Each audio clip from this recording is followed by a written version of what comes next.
En quête du trésor de la foi. Chapitre 16. La paix du cœur et de l'esprit est à votre portée. Dieu ne place pas de pierre d'achoppement sur le chemin de ceux qui choisissent de répondre à son invitation. Des millions de personnes ont trouvé la paix du cœur et de l'esprit dans ces paroles de Jésus. Voici, je me tiens à la porte, et je frappe. Si quelqu'un entend ma voix et ouvre la porte, j'entrerai chez lui, je souperai avec lui, et lui avec moi. Néanmoins, il arrive parfois, que des questions demeurées sans réponse, bloquent la porte, et que nous ayons du mal à l'ouvrir. Des doutes peuvent également nous empêcher d'avancer. Dieu est disposé à enlever tous ces obstacles, devant les pieds de celui qui cherche sincèrement la vérité. Voici quelques-uns de ces problèmes. Le Saint-Coran enseigne à raison, qu'il n'y a qu'un seul Dieu. La Sainte Bible enseigne-t-elle à ses lecteurs à adorer trois dieux? La Bible enseigne un pur et saint monothéisme, comme le démontrent les paroles de Moïse. Écoute, Israël. L'Éternel, notre Dieu, est le seul Éternel. Tu aimeras l'Éternel, ton Dieu, de tout ton cœur, de toute ton âme et de toute ta force. Ces mots ont été le mot de passe sacré des Juifs, depuis 3 millénaires. Ils les répétaient chaque matin et chaque soir, tant que leur temple demeura, et ils les chérissent encore aujourd'hui à la synagogue. Jésus a dit lui-même que ces paroles constituaient le premier de tous les commandements. Le Nouveau Testament proclame qu'il n'y a qu'un seul Dieu. Rien dans la Bible ne contredit cette vérité. Il ne serait pas juste d'affirmer qu'elle enseigne le polythéisme. Le mot Trinité symbolise l'unité de trois manifestations d'un seul Dieu. Toutefois, ce mot ne se trouve nulle part dans la Bible, ce qui en surprendra peut-être plusieurs. Aucun prophète inspiré, ou apôtre, n'a jamais écrit les lettres de ce mot. Rien dans la Bible ne nous permet de présenter Dieu comme trois. Les exégètes s'entendent pour dire que le passage de 1 Jean, chapitre 5, versets 7 et 8, qui associe au nombre 3 le Père, la Parole et le Saint-Esprit, est une glose ou annotation, qui ne se trouve pas dans les manuscrits grecs les plus anciens. La Bible est en parfaite harmonie avec l'enseignement d'un pur monothéisme. L'adoration ou la vénération de la Vierge Marie, le culte des images ou des statues, et l'invocation des saints sont tous des inventions et une apostasie de pur enseignement du Nouveau Testament. Ce sont des traces des anciens cultes païens polythéistes, qui n'ont pas leur place chez les vrais croyants de la Bible. Vous ne rejetez pas les vrais billets, parce qu'il en existe également des faux. En usant de bon sens, il est facile de faire la part des choses entre les contrefaçons, qui se sont introduites dans l'Église, pendant l'apostasie du Moyen-Âge, et la pure vérité de l'Écriture, qui jaillit de ses pages. Dieu est infini dans sa nature, son caractère et les révélations qu'il donne de lui-même. Il porte plusieurs noms sacrés. La Bible parle de lui comme d'un père. Comme un père a compassion de ses enfants, l'Éternel a compassion de ceux qui le craignent. L'apôtre Paul parle de lui, comme d'un seul Dieu, et Père de tous. Jésus, lui-même, parle de lui comme de son Père et de votre Père. La Bible comme le Saint-Coran reconnaissent Jésus comme la parole de Dieu, mais cela ne signifie pas pour autant que la parole soit un second Dieu. La parole, c'est une révélation de Dieu dans un langage à la portée des humains. Et la parole a été faite chair, et elle a habité parmi nous, pleine de grâce et de vérité, et nous avons contemplé sa gloire, une gloire comme la gloire du Fils unique venu du Père. En fait, nous voyons en Jésus une manifestation de la gloire de Dieu, comme un fils ressemble naturellement à son illustre Père. Loin de nous l'idée blasphématoire que Dieu, après avoir couché avec une femme, a engendré un fils naturel. Le langage humain est trop limité pour exprimer correctement l'infinie grandeur de Dieu. Toutefois, une illustration fort simple en a aidé plusieurs. Supposons que vous n'ayez jamais vu, goûté ou même touché de l'eau. Vous trouvez un bloc de glace, vous demandant de quoi il s'agit. Vous ne pouvez ni manger, ni boire, ni même vous servir de cette chose mystérieuse et glacée. Puis quelqu'un la fait fondre sur le feu, et elle devient de l'eau. Maintenant vous pouvez la boire, et même vous en servir pour vous baigner. Que cette eau est agréable. Maintenant vous savez de quoi il s'agissait.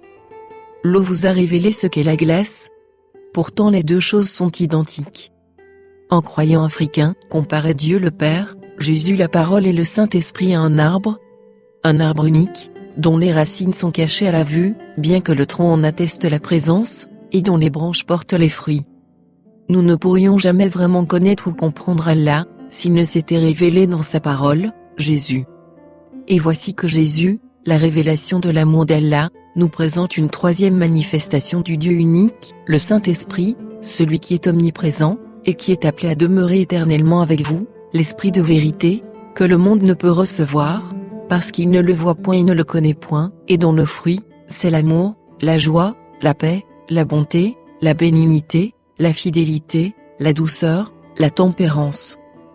Par conséquent, celui qui croit en la Sainte Bible porte ses pensées sur un Dieu unique, prie un Dieu unique et adore un Dieu unique. Et il loue Dieu de nous avoir aimés au point de se révéler à nous et de nous adopter en Christ comme ses enfants, de sorte que nous ne soyons plus orphelins, privés du droit de cité, étrangers aux alliances de la promesse, sans espérance et sans Dieu dans le monde. Les premières pages de ce livre débutent avec l'histoire inspirée d'un homme qui avait vendu tous ses biens pour pouvoir acheter le champ dans lequel était caché un trésor. Permettez à un musulman, ayant accepté Christ comme son sauveur, de raconter son histoire. Il s'agit du docteur M. Abdul Qayyam Daskawi, du Pakistan. Je suis l'homme dont la charrue a exhumé un trésor. Je suis également le marchand qui cherchait la perle, de grand prix. La douce vie en Christ, la connaissance qu'il m'a permis d'acquérir au sujet de Dieu, et l'espérance indestructible qu'il m'a donnée, font plus que compenser pour les problèmes dont j'ai souffert. Christ est la perle de grand prix, la plus belle, la plus pure et la plus merveilleuse que le monde ait connue.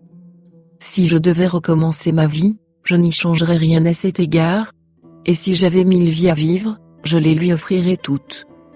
La connaissance d'un Dieu qui m'aime et qui est Abba, Père, est incroyable, mais vrai. Je ne connais rien de plus élevé ou de meilleur.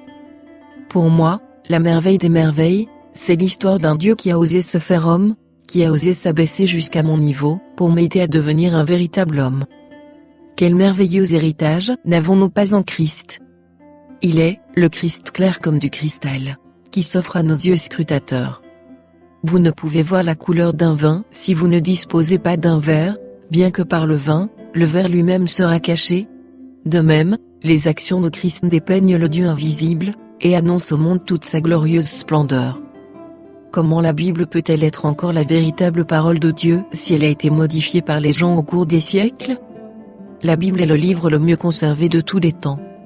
Ces textes originaux comme ceux du Coran sont depuis longtemps réduits en poussière, mais l'exactitude du texte hébreu ou grec a été authentifiée plusieurs fois par une discipline scientifique connue sous le nom de critique textuelle. Le texte hébreu de l'Ancien Testament a pu être vérifié, à partir de 1947, à l'aide des fameux rouleaux de la mer Morte. Ces manuscrits, cachés dans des grottes, ont pu être conservés intacts grâce à l'atmosphère sèche régnant à cet endroit. Ils ont été écrits environ 100 ans avant l'époque de Christ. Leur découverte réduisit soudainement d'environ 1000 années l'intervalle existant entre l'écriture des livres de l'Ancien Testament et les plus anciens manuscrits encore en existence. Cette trouvaille démontre incontestablement que les Juifs n'ont jamais altéré ou corrompu le texte hébreu des Écritures. Le Saint-Coran ne s'oppose pas à ce fait. L'orientaliste W. F. Albright affirme que la Bible hébraïque a été conservée avec une exactitude qui ne se retrouve peut-être dans aucune autre littérature du Moyen-Orient. Pourquoi cela a-t-il été possible? Parce que les scribes hébreux copiaient avec une attention presque fanatique les Écritures, allant jusqu'à compter chaque lettre, pour s'assurer que chaque copie était parfaite. Ils considéraient que la moindre altération, par exemple l'oubli de la barre sur un T, ou d'un point sur un I, constituait un terrible péché. Le texte grec du Nouveau Testament est confirmé par d'anciens papyrus, découverts dans la province égyptienne de Fayoum, dans les années 30. Il remonte à une centaine d'années après la mort des apôtres. De plus, d'éminents spécialistes ont attribué un fragment de l'évangile de Jean à l'époque de l'empereur Trajan, soit quelques années seulement après la mort de l'apôtre Jean lui-même. Ces découvertes confirment l'exactitude du Nouveau Testament. La véracité des 4 évangiles est aussi attestée par d'innombrables détails culturels, linguistiques et historiques. Une étude plus approfondie permet de résoudre les contradictions ou différences superficielles. Mais ce qui est le plus important, c'est que le Nouveau Testament parle au cœur de l'homme. Des millions témoignent que la lecture des Écritures édifie la foi du lecteur, le pousse à la repentance, et l'amène à se soumettre à Dieu. Aucun texte inventé, aucun prétendu évangile, ne pourrait susciter des résultats aussi saints et remarquables. A-t-on effacé de la Bible le nom de Mohammed? Des copies de la Bible, précédant de plusieurs années l'époque de Mohammed, sont parvenues jusqu'à nous. Le Codex Vaticanus, première moitié du IVe siècle, le Codex Sinaiticus, IVe siècle, le Codex Alexandrinus, début du Ve siècle. On n'y trouve toutefois pas le nom de Mohammed. Des milliers d'anciens manuscrits hébreux ou grecs existent encore aujourd'hui, mais aucun d'entre eux ne mentionne son nom. Ces anciennes copies correspondent aux copies actuelles de la Bible. Le nom de Mohammed apparaît dans un faux évangile, connu sous le nom d'Évangile de Barnabé, document écrit en l'an 1500 de notre ère environ.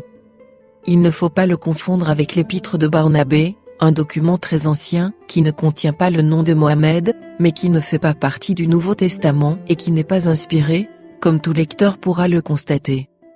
Jésus a-t-il prédit la venue de Mohammed? Jésus n'a pas mentionné le nom d'aucun prophète qui viendrait après lui. Il a dit par contre, « Et moi, je prierai le Père, et il vous donnera un autre consolateur, afin qu'il demeure éternellement avec vous, l'Esprit de vérité. Il demeure avec vous, et il sera en vous. » Le mot traduit par consolateur, c'est le mot grec paraklétos. Para, signifiant le long de, comme dans le mot parallèle, et klétos, signifiant appelé. Ainsi, le paraklétos est celui qui a été appelé à demeurer à jamais avec nous et à être en nous. Ce titre ne peut se référer à aucun prophète.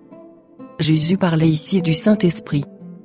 Puisqu'Allah a ordonné à Moïse d'ôter ses souliers, car le lieu sur lequel tu te tiens est une terre sainte, pourquoi ceux qui acceptent la Bible ne retirent-ils pas leurs chaussures lorsqu'ils entrent dans une église? Le principe de la véritable adoration se trouve dans la révérence du cœur. Allah dit, « Et voici à qui je regarde, à celui qui est humble, qui a l'esprit abattu, et qui tremble à ma parole. Ô Dieu, tu ne dédaignes pas un cœur brisé et contrit. » La manière par laquelle la révérence s'exprime peut varier selon les siècles et selon les pays et les cultures. À l'époque de Moïse, et dans le pays où il vivait, il était coutume d'enlever ses chaussures en signe de respect et de révérence.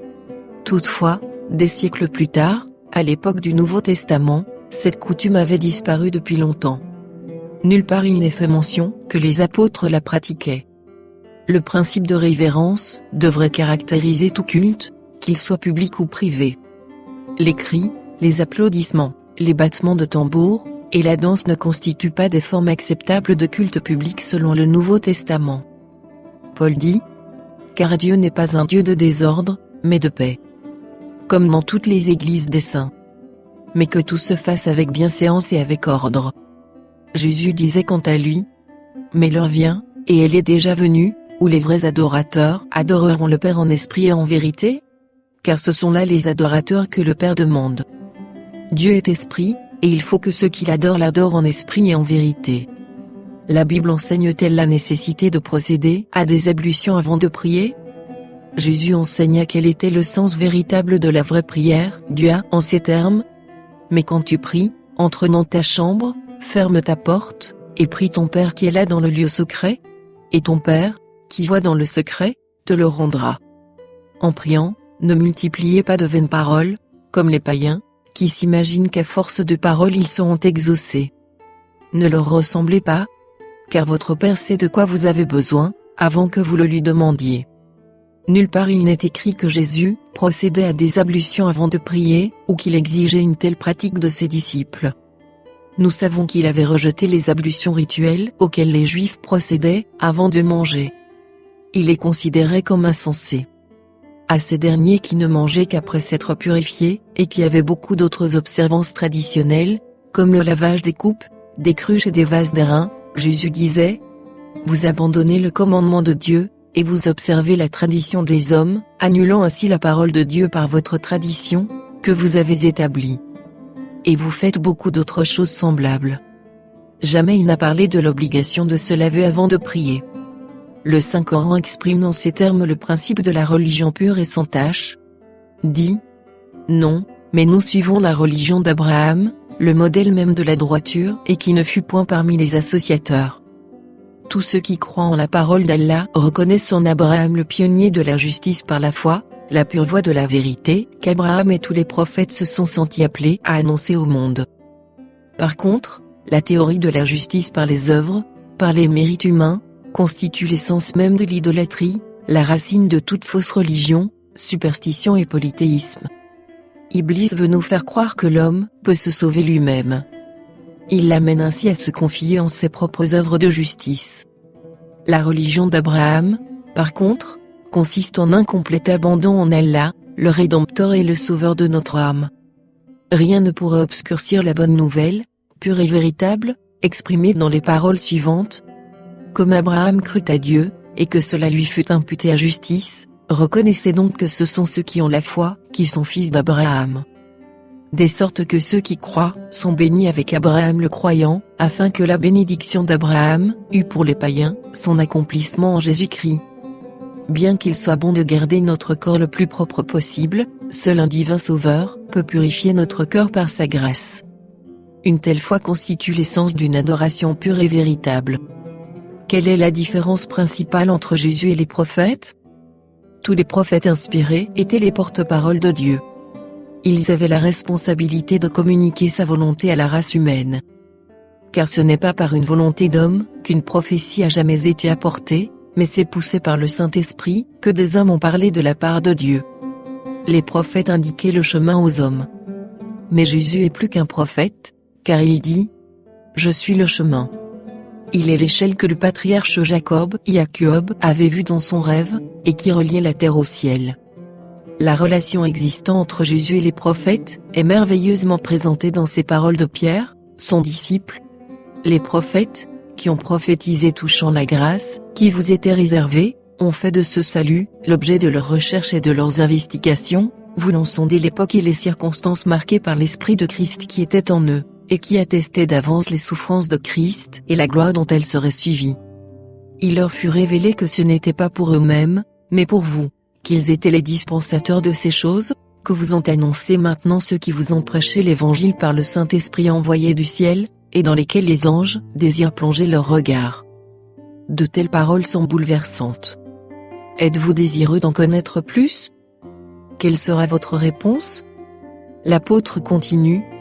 C'est pourquoi, saignez les reins de votre entendement, soyez sobres, et ayez une entière espérance dans la grâce, qui vous sera apportée, lorsque Jésus-Christ apparaîtra, lors de son avènement. Conduisez-vous avec crainte pendant le temps de votre pèlerinage, sachant que ce n'est pas par des choses périssables, par de l'argent ou de l'or, que vous avez été rachetés de la vaine manière de vivre que vous aviez hérité de vos pères, mais par le sang précieux de Christ, comme d'un agneau sans défaut et sans tache, et manifesté à la fin des temps, à cause de vous, qui par lui, croyez en Dieu, lequel l'a ressuscité des morts et lui a donné la gloire, en sorte que votre foi et votre espérance reposent sur Dieu. Choisirez-vous maintenant de placer votre foi et votre espérance en lui ? Ô les croyants! Cherchez secours dans l'endurance et la salate. Car Allah est avec ceux qui sont endurants. Dirige tout ton être vers la religion exclusivement pour Allah, telle est la nature qu'Allah a originellement donnée aux hommes, pas de changement à la création d'Allah. Voilà la religion de droiture, mais la plupart des gens ne savent pas.